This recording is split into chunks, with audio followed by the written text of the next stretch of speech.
మాకు ఏమనిపించిందంటే on face value తీసుకోలేము ఇవన్నీ. సో అందుకనే దీనికి కీలకమైన కారణాలు ఏంటి, the exact causes and investigation the detail enquiry has been initiated to ascertain the reasons and fix responsibility. అంటే ఎవరైతే నాకు ఆఫ్ హ్యాండ్గా చెప్పారు ఇవన్నీ కూడా కమిటీకి నివేదిక ఇచ్చినప్పుడు ఖచ్చితంగా దాంట్లో పరిగణలో తీసుకుంటారు. ఎందుకంటే ఇది కూర్చోబెట్టి నేను ఇది పొలిటీషియన్స్ కానీ లేదంటే నా పదవి నాలాంటి అంటే దీనికి మేము పై స్థాయి నుంచి చూడగలం తప్ప దీన్ని లోతుపాతులు అర్థం చేసుకునే ఒక అధ్యయన బృందమే వాళ్ళు దీంట్లో ఎక్స్పర్టీస్ ఉన్న వాళ్ళే మాట్లాడాలి దీని గురించి. కాకపోతే నా ఇంటెన్షన్ ప్రతిసారి ఏంటంటే ప్రతిసారి ఇలాంటి దుర్ఘటన జరిగినప్పుడల్లా మనం బాధపడుతున్నాం, కానీ పునరావృతం కాకుండా ఏమేం చేయగలగాలి, ఎలాంటి చర్యలు తీసుకోవాలి, ఇది మటుకు ఇది నిరంతర పహారా. ఇది అంటే ఇది ఒకసారి నిర్లక్ష్యం కూడా కాకపోవచ్చు. ఒకసారి మెటల్స్ వాటి తీసుకునే వాటి ప్రభావం ఎలా ఉంటుంది, వాటి యాక్షన్ ఎలా ఉంటుంది, వాటి రియాక్షన్ ఎలా ఉంటుంది, always it is certain accidents జరుగుతూ ఉంటాయి. It always surprises. అంటే ఎంతమంది మేధావులు కూర్చున్నా కానీ శాస్త్రవేత్తలు కూర్చున్నా కానీ వాళ్ళు ఎప్పుడు అర్థం చేసుకోవడానికి ఒక కొత్తది సంఘటన జరుగుతూ ఉంటుంది. ఆ కోణంలో కూడా చూడాలి దీన్ని. ముఖ్యంగా కెమికల్ ఇండస్ట్రీస్ కానీ పరవాడలో కానీ ఇవి ఒకటికి యాజమాన్యాలు ఒకటికి 10 సార్లు చూసుకోవాలి. అందుకని ఇలాంటి పునరావృతం కాకుండా ఉండాలని మనస్ఫూర్తిగా మేము అందరం కోరుకున్నాం. మరోమారు నేను మీకు మాటిస్తున్నాను, స్టీల్ ప్లాంట్ కార్మికులందరితో కూడా నేను ప్రత్యేకించి కూర్చుంటాను.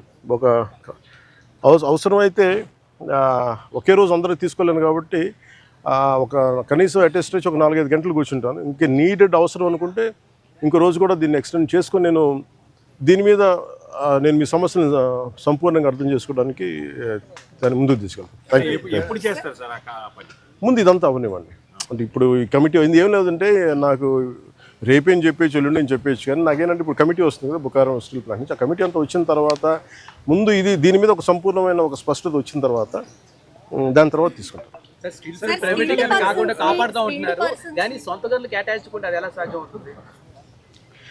ఇప్పుడు మీరు ప్రశ్న ఇప్పుడు ఏం చేస్తున్నారంటే, నేను లాస్ట్ టైం కూడా ఇక్కడికే వచ్చాను. నేను ఎంటైర్ యూనియన్స్తో మాట్లాడాను. నేను ఆ రోజు అందరినీ చేతులు ఎత్తమని అడిగాను. ఒక్కళ్ళు చేతులు ఎత్తాలి. ఆ రోజు ఢిల్లీ తీసుకెళ్తాం రండి క్యాప్టివ్ మైన్స్ గురించి అంటే అందరూ కన్వీనియంట్గా ఆ రోజు ఒక్కళ్ళు చేతులు ఎత్తాలి.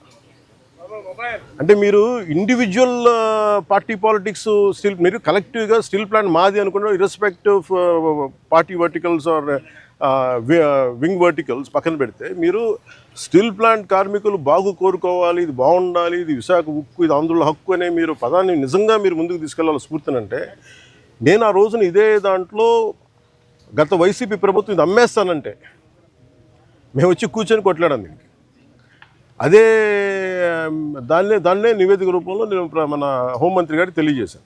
అది మీరు చూస్తే వెంటనే దాన్ని ఆ ప్రైవేటీకరణ కూడా ఆగి ఈరోజు ఇక్కడికి వచ్చింది. ఇది మేమందరం సమిష్టిగా చేసాం, మాట్లాడాం. కాకపోతే ఏమవుతుందంటే దీన్ని క్యాప్టివ్ మైన్స్ అంటే మరి ఇంతకాలం ప్రాబ్లం ఏమవుతుందంటే సార్, మీరు మాట్లాడుతున్నప్పుడు నన్ను అడగగలరు. అంటే మీరు సమస్యలు మోసేవాడి మీద మీరు ఒక పంచింగ్ బ్యాగ్ లాగా అంటే మీరు అంటున్నారు కానీ జనరల్ నేను జస్ట్ ఒక పర్సెప్షన్ చెప్తా ఉన్నా. ఎవరైతే బాధ్యతలు తీసుకుంటారో వాళ్ళ మీద ఎక్కువ ప్రశ్నలు వస్తాయి తప్ప అడగాల్సింది ఎవరు? ఒక 5 సంవత్సరాల నుంచి వాళ్ళు ఉన్నారు. దానికి ముందు కాంగ్రెస్ ప్రభుత్వం ఉంది, ఆల్మోస్ట్ క్లోజ్ టు 10 years. ఇది అప్పటి నుంచి చేయాల్సింది. ఇవన్నీ వారసత్వపు ఇష్యూస్గా వచ్చినాయి, లెగసీ ఇష్యూస్గా వచ్చేసినాయి. నాకేముంది, నేను ఏ సమస్యల నుంచి మేము పారిపోవడానికి లేము. ఉన్నది వాస్తవాలు చెప్పి అర్థం చేసుకొని దానికి ఒక పరిష్కార మార్గం ఎతకడానికే మేము సంపూర్ణ సర్వప్రయత్నాలు చేస్తాం. మీరేదో అడుగుతున్నారు మేడం? సార్, టెక్నికల్గా ఉన్న వాళ్ళని తగ్గించేసి అడ్మినిస్ట్రేటర్స్తో రన్ చేస్తున్నారు. పని ఒత్తిడి కూడా కార్మికులు, నిర్వహణ లోపం చాలా ఎక్కువగా ఉంది అనేది కూడా లోపల పనిచేసిన వాళ్ళు అంటున్నారు మేడం. ఇది ఇంత మీరు అడిగిందే నాకు చెప్పారు. కాకపోతే ఇది ఏంటంటే ఇది నేను దీనికి సంబంధించి అనుభవం ఉన్న వ్యక్తిని కాదు నేను. కాకపోతే నేనేం చేయగలను, ఇప్పుడు మీరు అన్నది ఎంతవరకు అనేది నేను పబ్లిక్ తీసుకెళ్ళగలను. లేదంటే రేపు పొద్దున్న విచారణ ఈ కమిటీ ఏదైతే వస్తుందో వాళ్ళకి మేము చెప్పగలం. సో నేను అందుకని అంటాను, వన్స్ వీళ్ళందరూ ఆ కమిటీ తీసుకున్న తర్వాత నేను ఒకసారి కార్మికులతో ఇంటరాక్ట్ అయ్యాను అనుకోండి. ఇప్పుడు ఏమైపోతుంది, ఇప్పుడు మాట్లాడాలంటే అందరూ ఒకేసారి మీద పడిపోతే కాదు. చాలా ప్రశాంతంగా కూర్చొని చాలా నిబద్ధతతో చేయాల్సిన మీటింగ్. సో అది నిజంగా మీరు చెప్పింది కూడా పరిగణలో తీసుకొని వాటితో మాట్లాడతాం. చాలా వరకు దేశంలో చాలా స్టీల్ ప్లాంట్ ఉన్నాయి. ఎక్కడ లేనంతగా ఇక్కడ ఈ ప్రాంతంలో స్టీల్ ప్లాంట్లో ప్రమాదాలు జరుగుతున్నాయని కార్మిక నేతలు చెప్తున్నారు. కార్మికులు కూడా ఆందోళన. దీన్ని ఎలా చూడొస్తారు? నేను స్టీల్ ప్లాంట్ కార్మికులు మీరు సంఘాలు ఉన్నాయి కదండి, సంఘాలు ఉన్నప్పుడు మీరు కూర్చోబెట్టి వీళ్ళు ఒక్కొక్క ప్రభుత్వం వచ్చినప్పుడు ఒకలా బిహేవ్ చేస్తాయి సంఘాలు.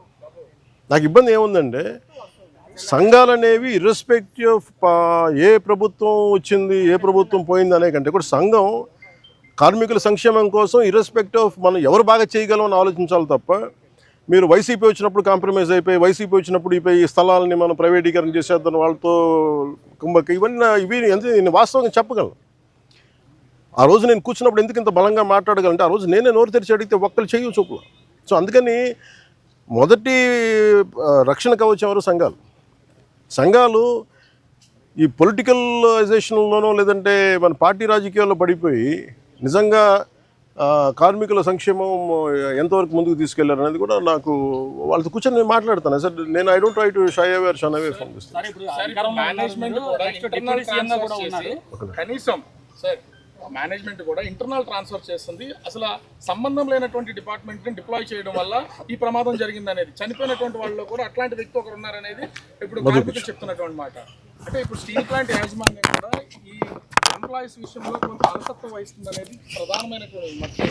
దీని మీద అసలు ఏమన్నా మేనేజ్మెంట్ మాట్లాడడం కానీ అంటే ఇవన్నీ సార్ ఇవన్నీ కూర్చోబెట్టి మనం ఇలాంటి సంఘటన జరిగినప్పుడు మాట్లాడతాం. సంఘటన జరిగినప్పుడు అన్నీ బయటకు నేను ఏమంటానంటే who is the first line of defence ఇక్కడ మీరు చెప్పండి.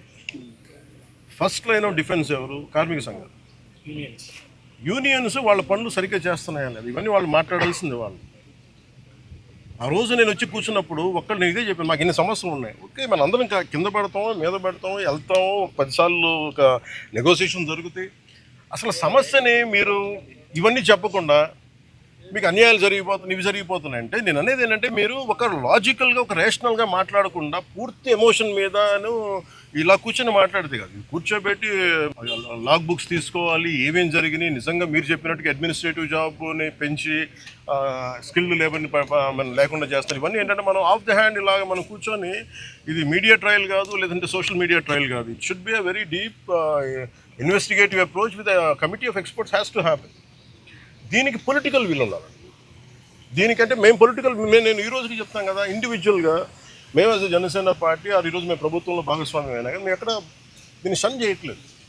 More than willing to understand more than మేము పదే చెప్పాం కేంద్ర ప్రభుత్వానికి ఏది అధికారంలో లేనప్పుడు చెప్పాం ఇది మీరు దయచేసి దీన్ని ఇది ఒక హార్డ్ కోర్ మేము త్యాగాలతో వచ్చింది ఇది మీరు దయచేసి దీన్ని చూడండి అంటే మేము దాన్ని స్ఫూర్తిని వాళ్ళు గౌరవించారు. ఈరోజు ఉంది అంటే ప్రైవేటీకరణ కాకుండా ఉండాలంటే కాకపోతే దీన్ని కాపాడుకోవాల్సింది కూడా ఒక నిజంగా అన్డ్యూ డిమాండ్స్ ఏమైనా ఉన్నాయా జెన్యున్ డిమాండ్స్ ఉన్నాయా ఇవన్నీ కూడా చాలా నిబద్ధతతో కూర్చొని చేయాలి సార్. చాలా కన్సల్టేషన్స్ చాలా డెలిబరేషన్ జరగాల్సింది. అందుకని నాకు స్టీల్ ప్లాంటు చాలా అద్భుతంగా ఉండాలి ఇలాంటి ప్రమాదాలు జరగకూడదు అనేది మా అందరి ఆకాంక్ష. Thank you.